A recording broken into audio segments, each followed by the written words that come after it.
নমস্কার, আজকের বিশেষ খবর। বাজারে ফের পাওয়া গেল জাল নোট। বারাসতের এক সাধারণ নাগরিকের জীবনে ঘটে গেল এক অদ্ভুত ঘটনা।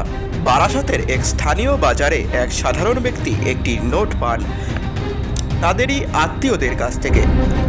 তারপর টাকাটি নিয়ে দোকানে গেলেন 1 কেজি গোবিন্দভোগের চাল কিনতে।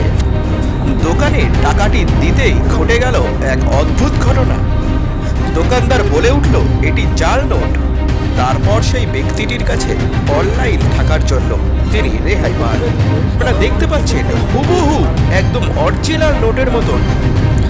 সহজে দূর থেকে দেখে বোঝাই যাবে না যে এটি জাল নোট। দেখুন কি পরিস্থিতি। বাজারে এমন নোট নেওয়ার সময় দেখে নেবেন এবং নোট পেলে সঙ্গে সঙ্গে স্থানীয় প্রশাসনকে জানাবেন। ধন্যবাদ।